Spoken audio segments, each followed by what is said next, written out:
Welcome back to Is It Still Good, the channel where we watch older films and let you know if they still hold up. Today, we're going to talk about a goofy little sci-fi action film starring Keanu Reeves from 1995, Johnny Mnemonic. But first, let's try to sell a book. We're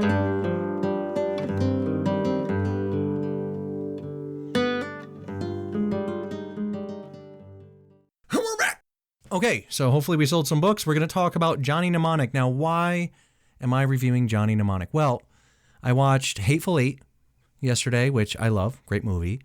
And then I just threw on Johnny Mnemonic, to chill out. And it's very hard for me to watch films without taking notes for the channel now. So that's what I did. It just sort of snuck in. I couldn't remember this film, so I watched it just to remember. And I love Keanu Reeves, so why not? And I was very surprised by what I found. I have some goofy notes for you guys you may find interesting. So, wham bammer, another quick review, but let's get into it. This film was directed by Robert Longo, who never directed a film before or since. He did some music videos, he was an artist, was an artist, I don't know. But I don't know anything about the guy. I just know this is his only movie. It's rated R, it's sci-fi action from 1995, 1 hour, 36 minutes runtime, and I wrote some fun notes here that I believe this is an unintentional comedy. Stars Keanu Reeves, Dolph Lundgren, Ice-T. The budget was $26 million and it made $19 million worldwide, so a bomb. 5.6 out of 10 on IMDb. Some people I've talked to actually do like this movie, and I'm not going to judge you. It is a lot of fun to poke fun at, but it's a goofball film, straight up. Straight up goofball film. The future of the interwebs in 2021 looks really goofy. So yes, as with many films that deal with tech and things like that, they often get it wrong. Although he does reference an iPhone in this film, although he meant I, as in EYE, phone. It was a little trippy to hear him say that. The script was dumped at Keanu Reeves' house and got him interested, and that sort of got the ball rolling. There's now a black and white version that the director said was closer to the original version. This is based on the Johnny Mnemonic story from 1981 by William Gibson. And William Gibson was very upset with the way this turned out. Don't blame him. As a writer, I'd be pretty upset. Although I am looking forward to the day that someone bastardizes Unkillable Joe in film form. Even if they really butcher it, I don't know. I'm going to laugh. I'm going to think it's funny. I'm just going to go the Alan Moore route, where I'm not going to refuse to watch films based on my work, but I'm going to refuse to take them seriously. And if they do a great job, I'll be the first to admit it.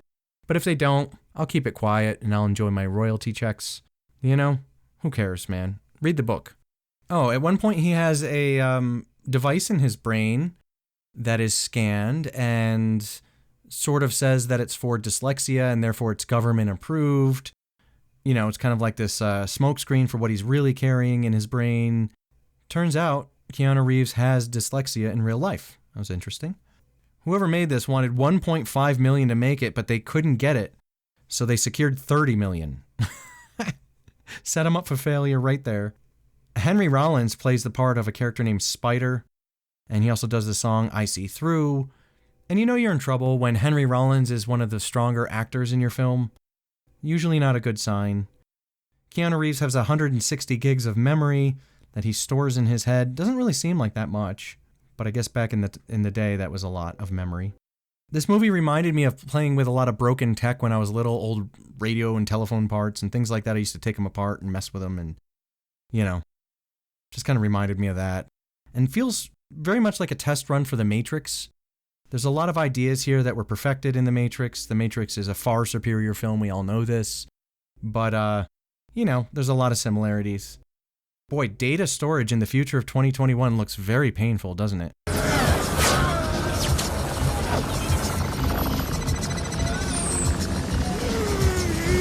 He always seems to be in pain every time they do something. I wrote here, Keanu does acting in quotes. Yeah, the acting in this is really horrible. You listen to me. You see that city over there? That's where I'm supposed to be. As is the action, as is the special effects. Everything's just kind of crappy. Just Johnny, the character, he really does the thing at the end. And oh boy, does he do it. and he did it, and we're all saved. Oh boy.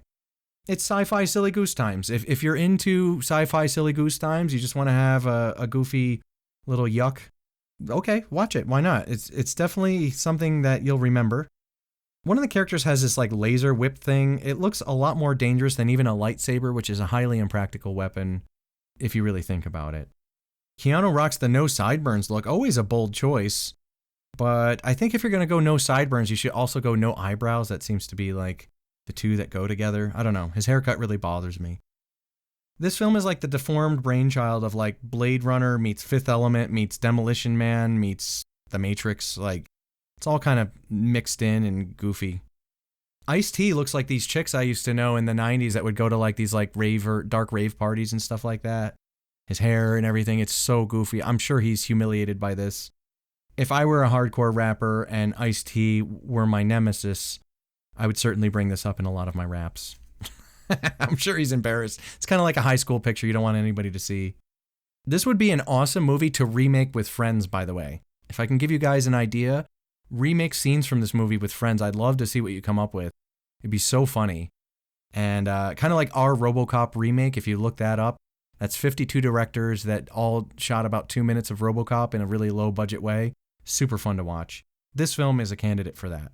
Doof Lundgren is exemplary. And I don't know how else to describe it. He's just, he's way out there. And a quote from him I actually thought was great was he says, "Jesus time." Jesus time. What does that mean, Doof? I don't know why Doof took the role. Doof ends up dying by dolphin and satellite dish.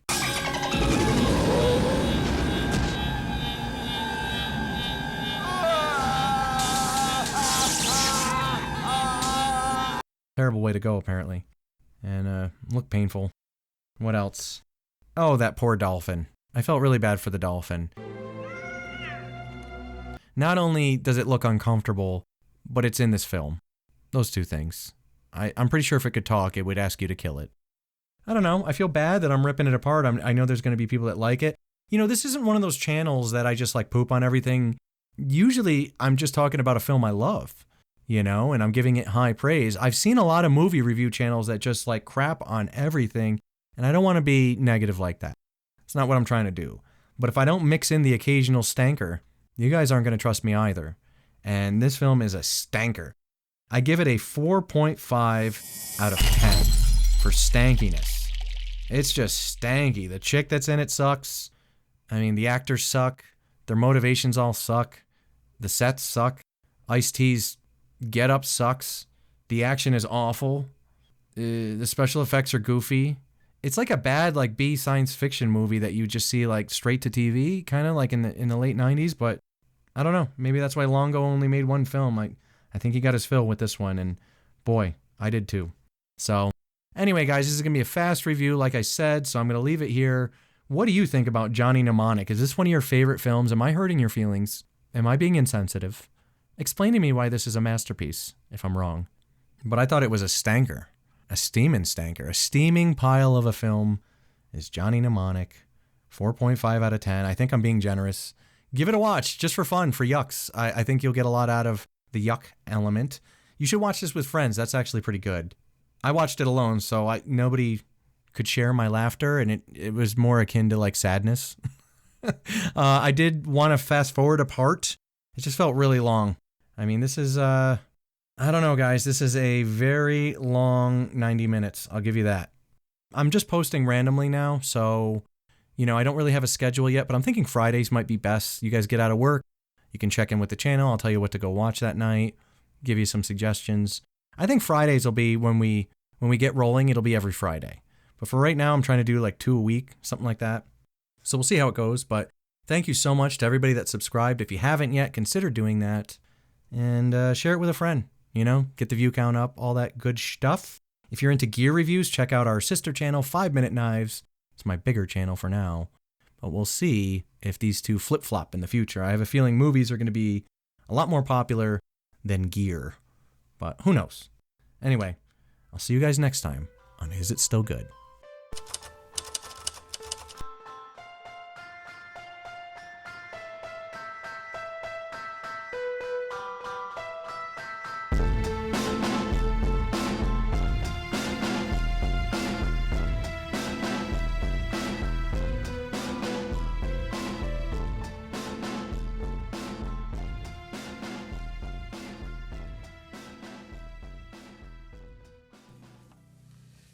Hit me.